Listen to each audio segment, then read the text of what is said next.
जय हिंद बच्चों, स्वागत है अपने इस YouTube चैनल पर। बच्चों, आज की इस वीडियो में हम कक्षा 10 के विद्यार्थियों के लिए सोशल साइंस सामाजिक विज्ञान का मॉडल पेपर लेकर आए हैं, जो 2024 बोर्ड एग्ज़ाम के लिए वेरी इम्पोर्टेंट रहेगा। देखो बच्चों, ये NCERT रहेगा और सभी बोर्ड के स्टूडेंट्स के लिए मोस्ट इम्पॉर्टेंट रहेगा। ठीक है, तो देर न करते हम लोग देखेंगे बच्चों। समय 3 घंटे 15 मिनट आपको मिलेंगे। पेपर कैसे आएगा आप लोग देख लीजिए। और पूर्णांक आपका जो रहेगा 70 नंबर का रहेगा और 30 नंबर आप सबको जानते हो प्रैक्टिकल्स वगैरह से मिल जाएंगे।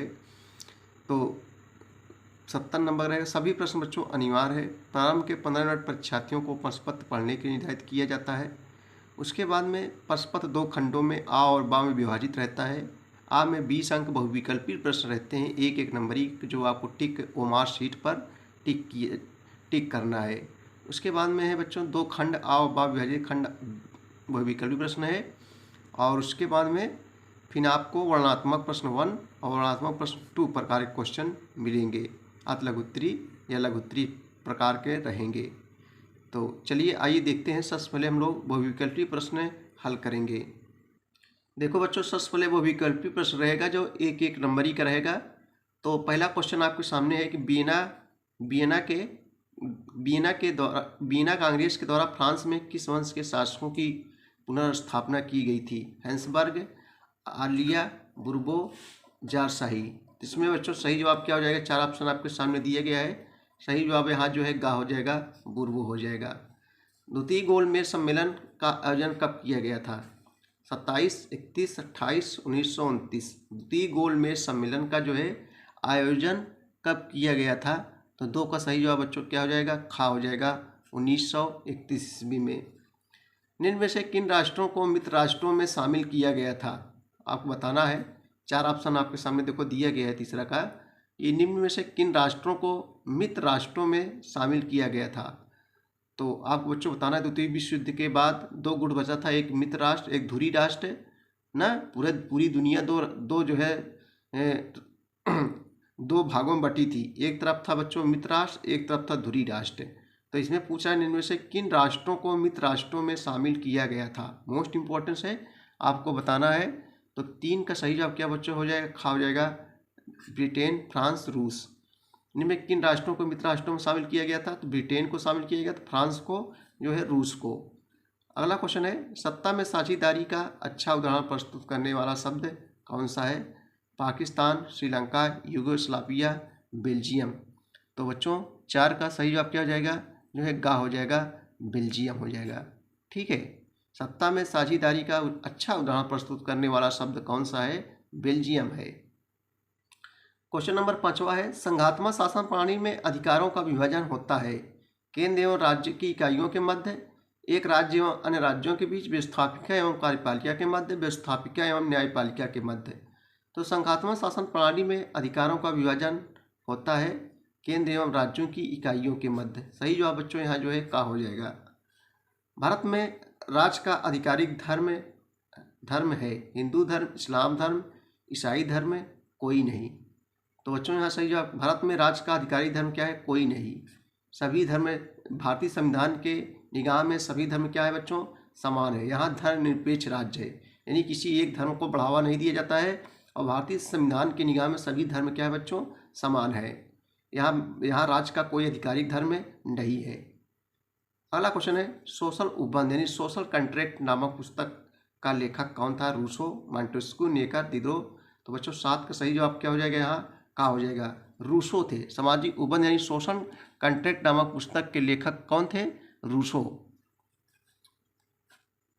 रॉलेट एक्ट कब पारित हुआ था? मोस्ट इंपॉर्टेंट क्वेश्चन है, आपको बच्चों बताना है। क्वेश्चन नंबर 8 है कि रॉलेट एक्ट कब पारित हुआ था? 1918, 1919, 1920, 1921। तो 8 का सही जवाब बच्चों खा हो जाएगा, 1919 में रॉलेट एक्ट पारित हुआ था। विश्व व्यापार संगठन यानी WTO, वर्ल्ड ट्रेड ऑर्गेनाइजेशन, इसका मुख्यालय बच्चों कहाँ है? व्यापार संबंधित ये नियम कानून बनाता है। विश्व व्यापार संगठन यानी WTO का मुख्यालय कहाँ पर स्थित है? वाशिंगटन में, लंदन में, टोक्यो में, जनेवा में। तो विश्व व्यापार संगठन का हेडक्वार्टर यानी मुख्यालय बच्चों जनेवा में स्थित है। जनेवा कहाँ है? जनेवा स्विट्जरलैंड में स्थित है। अगला क्वेश्चन देखेंगे हम लोग। भारत में पंचायती राज की स्थापना कब हुई थी? 1980 में, 1990 में, 1992 में, 2004 में। बच्चों, भारत में पंचायती राज की स्थापना जो है 1992 ईस्वी में हुई थी। सबसे पहले पंचायती राज की स्थापना शुरुआत कहाँ से हुई थी कि भारत के किस राज्य में? राजस्थान के नागौर जिले से सबसे पहले पंचायती राज की स्थापना शुरू हुई थी। यहाँ पूछा है भारत में पंचायती राज की स्थापना कब हुई थी? तो 1992 ईस्वी में। अगला क्वेश्चन बच्चों, भारत में कितने प्रतिशत भू धरातल पर मैदान का विस्तार है? यानी भारत में कितने प्रतिशत भू धरातल पर मैदान का विस्तार है? 30%, 53%, 27%, 43%। सही जवाब जो है घ हो जाएगा 43% भाग पर जो है मैदान का विस्तार है। चीता को भारत में कब लुप्त प्राय घोषित किया गया था? मोस्ट इंपॉर्टेंट क्वेश्चन है कि चीता को भारत में कब लुप्त प्राय घोषित किया गया था। तो 4 ऑप्शन आपके सामने दिए गए बच्चों, बताना इसमें सही जवाब क्या हो जाएगा। तो जल्दी से बताओ, 12 का सही जवाब क्या हो जाएगा? का हो जाएगा 1952 ईस्वी में।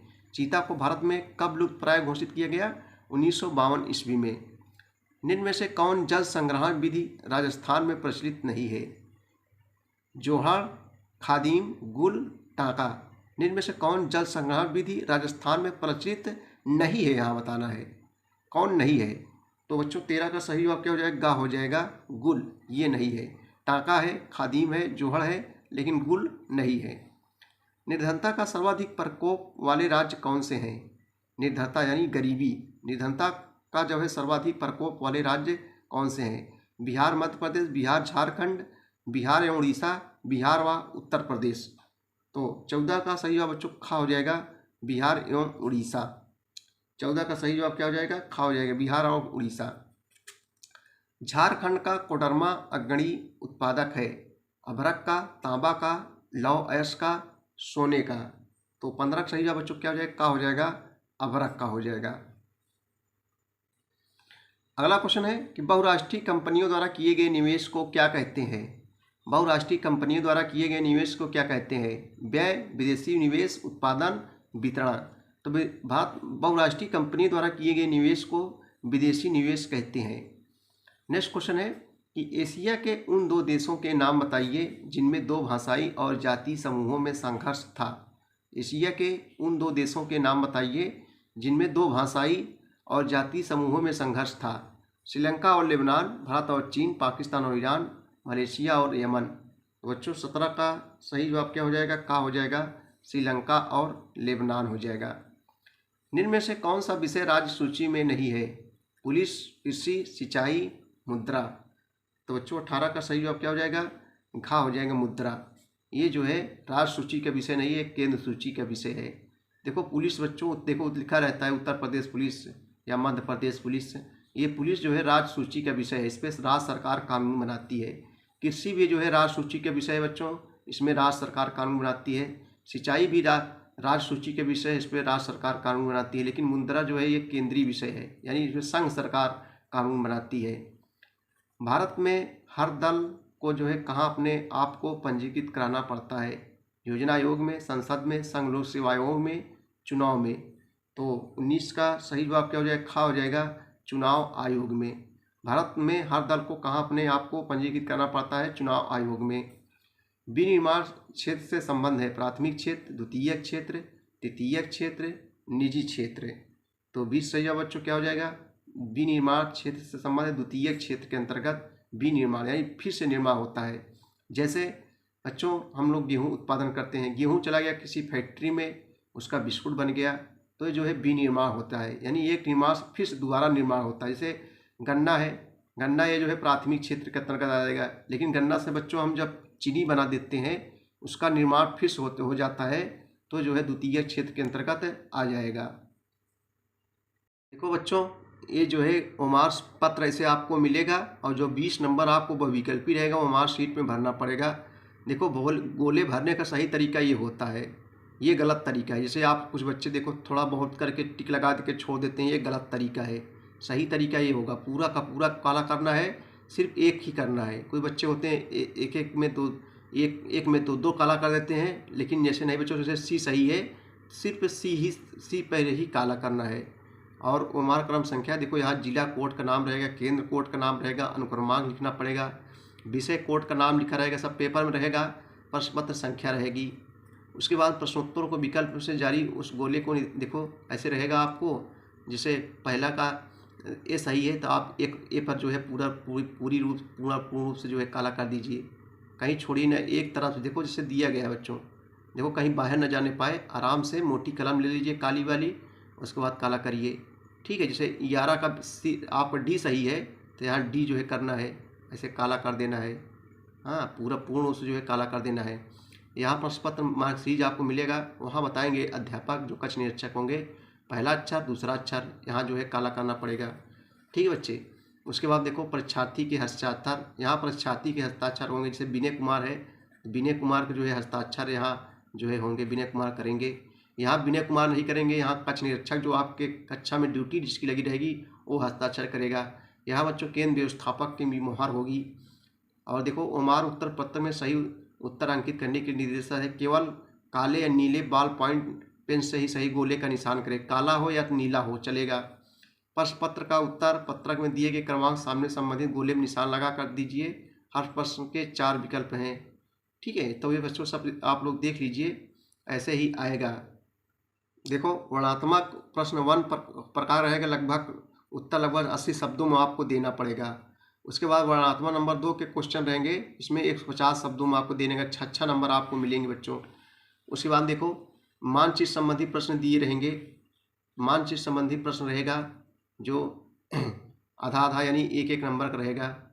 उसके बाद में आप इधर देखिए, और इधर बच्चों केवल दृष्टिबाधित विद्यार्थियों के लिए मानचित्र का विकल्प दिए, ये आपको नहीं करना है, ये दृष्टिबाधित विद्यार्थियों के लिए है मानचित्र संबंधी, देखो उनके लिए भी बनाया गया है, ये केवल दृष्टिबाधित विद्यार्थियों के लिए, आपके लिए बस इतना ही था। चलिए आगे देखें, कुछ क्वेश्चनों को जो है हल करते हैं हम लोग। वर्णात्मक प्रश्न 1 लगभग 80 शब्दों में देना है। जैसे पूना पैठ पर किसके हस्ताक्षर हुए उसकी 2 शर्तें लिखिए, अथवा जैव और अजैव संसाधन क्या होते हैं कुछ उदाहरण दीजिए। अथवा जहाँ रहेगा बच्चों सिर्फ एक ही करना है, दोनों नहीं करना है, या इसको कीजिए चाहे इसको कीजिए। ठीक है, जहाँ भी अथवा लगे सिर्फ एक ही करना है। तो पूना पैठ पर किसके हस्ताक्षर हुए उनकी 2 शर्तें लिखिए। चलिए हम चल रहे हैं इसका उत्तर देने 1 नंबर का। पूना पैठ पर किसके हस्ताक्षर हुए इसकी 2 शर्तें लिखिए। देखो मोस्ट इंपॉर्टेंट 2024 बोर्ड एग्जाम में क्वेश्चन जरूर पूछा जाएगा बच्चों। डॉक्टर अंबेडकर यानी डॉक्टर भीमराव अंबेडकर को हम लोग जानते ही हो, जो भारतीय संविधान के जनक थे। तो डॉक्टर अंबेडकर 1930 में दलितों यानी जो गरीब हैं बच्चों, दलितों को दलित वर्ग एसोसिएशन में संगठित किया, और दलितों के लिए अलग निर्वाचन क्षेत्रों के प्रश्न पर दूसरे गोलमेज सम्मेलन में महात्मा गांधी के साथ उनका काफ़ी विवाद हुआ। जब ब्रिटिश सरकार ने अंबेडकर की मांग मान ली तो गांधी जी आमरण अनशन पर जो है बैठ गए। उनका मत था कि दलितों के लिए अलग निर्वाचन क्षेत्रों की व्यवस्था से समाज में उनके एकीकरण की प्रक्रिया धीमी पड़ जाएगी। अंततः अंबेडकर ने गांधी जी की राय मान ली और सितंबर 1932 में एक पैक्ट पर हस्ताक्षर कर दिए, जिसको हम पूना पैक्ट के नाम से जानते हैं। पूना पैक्ट की 2 शर्तें बच्चों निम्नलिखित प्रकार की हैं। नंबर 1, प्रांतीय एवं केंद्रीय विधायी परिषदों में दलितों के लिए आरक्षित सीटें। हेडिंग डाल लेंगे, अब हम लिखेंगे इस पैक्ट के तहत प्रांतीय एवं केंद्रीय विधायी परिषदों में आरक्षित मतलब छूट होता है, आरक्षित सीटें मिल गई, यद्यपि उनके लिए मतदान समान निर्वाचन क्षेत्रों में ही होता था। नंबर 2, आरक्षित सीटों का बढ़ाना। इसके तहत दलितों के लिए आरक्षित सीटों की संख्या प्रांतीय विधानमंडलों में 71 से बढ़ाकर 147 और केंद्रीय विधायिका में कुल सीटों का 18% कर दिया गया। चलिए दूसरा नंबर क्वेश्चन हम लोग देखेंगे। भारत में अप्रत्यक्ष लोकतांत्रिक प्रणाली क्यों अपनाया गया है? भारत में अप्रत्यक्ष लोकतांत्रिक प्रणाली को क्यों अपनाया गया है? अथवा संघवाद क्या है, इसकी प्रमुख विशेषताएं लिखिए। चलिए इसका उत्तर देखते हैं हम लोग। आइए इसका उत्तर देखते हैं। भारत में अप्रत्यक्ष लोकतांत्रिक प्रणाली को क्यों अपनाया गया है? देखो भारत में निम्न कारणों से अप्रत्यक्ष लोकतंत्र को चुना गया है। नंबर 1, विभिन्नताओं का देश। भारत बच्चों विभिन्नताओं का देश है। यहाँ के लोगों में अनेक तरह की विभिन्नताएं पाई जाती हैं। उनके धर्म, भाषाएं, रीति रिवाज तथा संस्कृतियाँ भिन्न भिन्न हैं। सभी तरह के लोगों को अप्रत्यक्ष लोकतंत्र में आसानी से प्रतिनिधित्व दिया जा सकता है। नंबर 2 है बच्चों आकार। देखो भारत एक विशाल देश है। क्षेत्रफल की दृष्टि से इसका बच्चों दुनिया में 7वां स्थान है और जनसंख्या की दृष्टि से इसका पहला हो गया है। पहले चीन था लेकिन अब जनसंख्या की दृष्टि से भारत का स्थान हो गया है। तो बच्चों भारत एक विशाल देश है। क्षेत्रफल की दृष्टि से इसका दुनिया में 7वां स्थान है यानी ज़मीन के माने में, और जनसंख्या के माने में पहला स्थान हो गया है। प्रत्येक व्यक्ति व्यक्तिगत रूप से विधायिका में जो नियम कानून बनाता है उसे विधायिका बोलते हैं। विधायिका में हिस्सेदारी नहीं कर सकता है और समय समय पर सरकार संबंधी सभी निर्णय नहीं ले सकता है। नंबर 3 जनसंख्या। देखो जनसंख्या की दृष्टि से चीन के बाद भारत का विश्व में दूसरा स्थान है, लेकिन बच्चों इस समय चीन को पीछे छोड़कर भारत दुनिया का पहला देश जनसंख्या के माने में बन गया है। ठीक है, जनसंख्या की दृष्टि चीन के भारत का विश्व में पहला स्थान है। 2011 की जनगणना के अनुसार भारत में लगभग 121 करोड़ से भी ज़्यादा लोग रहते हैं, लेकिन अब जो है ज़्यादा हो गए हैं। अब जो जनगणना 2021 की जनगणना होगी इसमें सबसे ज़्यादा है बच्चों जनसंख्या। इतना विशाल जनसमूह एक स्थान पर एक साथ इकट्ठा होकर विधायिका के रूप में कैसे कार्य कर सकता है? यही कारण है कि समानता 5 वर्षों के बाद सार्वभौमिक वयस्क मताधिकार के आधार पर 18 वर्ष तथा उससे ज़्यादा आयु के नागरिक ही अपने प्रतिनिधियों को चुनते हैं। यानी बच्चों जैसे राष्ट्रपति का चुनाव होता है, हम लोग डायरेक्ट जो है राष्ट्रपति चुनाव में भाग नहीं ले सकते हैं ना, हमारे चुने गए प्रतिनिधि, जैसे हम लोगों ने विधायक को चुनते हैं, सांसद को चुनते हैं, वोट देते हैं प्रत्यक्ष रूप से, लेकिन वही विधायक सांसद राष्ट्रपति के चुनाव में भाग लेते हैं, लेकिन हम लोग नहीं भाग लेते हैं। तो बच्चों जो है अप्रत्यक्ष हो गया, वो चुनाव कैसा हो गया? अप्रत्यक्ष हो गया। यानी भाई प्रत्यक्ष रूप से हम लोग सांसद विधायक को वोट दिए ना, हम लोग देखो जिसकी 18 वर्ष उम्र है वो विधायक चुनता है, लेकिन हम लोग डायरेक्ट राष्ट्रपति के चुनाव में भाग नहीं ले पाते हैं, हमारे चुने गए प्रतिनिधि उसमें भाग लेते हैं। तो राष्ट्रपति चुनाव कैसा हो गया? अप्रत्यक्ष हुआ कि नहीं भाई? डायरेक्ट हम लोगों ने जो है सांसद को वोट दिया, विधायक को वोट दिया, लेकिन वे विधायक जो है राष्ट्रपति के चुनाव में भाग लेने गए, उपराष्ट्रपति के चुनाव में भाग लेने गए, तो जो है अप्रत्यक्ष रूप से हो गया। ठीक है, अगला क्वेश्चन देखें। क्वेश्चन नंबर 3 है, रबर की कृषि हेतु आवश्यक भौगोलिक दशाओं का संक्षेप में उल्लेख कीजिए अथवा भारतीय कृषि की 3 विशेषताएं लिखिए, अथवा करके देगा, चाहे इसको कीजिए चाहे इसको। चलिए इसमें से एक हम लोग करते हैं। देखो बच्चों ये मोस्ट इंपॉर्टेंट क्वेश्चन है, कई वर्षों से लगातार परीक्षाओं में पूछा जा रहा है। 2024 बोर्ड एग्जाम के लिए वेरी इंपॉर्टेंस। भारतीय कृषि की कोई 3 विशेषताएं लिखिए। आइए इसका उत्तर देखते हैं। भारतीय कृषि की 3 विशेषताएं निम्नलिखित प्रकार के हैं। नंबर 1, उर्वरकों और रासायनिक खाद का प्रयोग न करने के कारण भूमि की उत्पादकता कम तथा फसल उत्पादन भी कम होता है। नंबर 2, भारतीय कृषि प्रायः मानसूनी वर्षा, मुद्रा की प्राकृतिक उर्वरता तथा अन्य पर्यावरणीय तत्वों पर जो है निर्भर करती है ना। नंबर 3, भारत के लोगों का जीवन स्तर निम्न होने के कारण ये लोग आधुनिक कृषि नहीं कर सकते, इनके कृषि उपकरण भी पुरानी प्रकृति के हैं। ये लोग धन कमाने के लिए कृषि नहीं करते बल्कि अपने परिवार की जो है उदर पूर्ति के लिए कृषि करते हैं।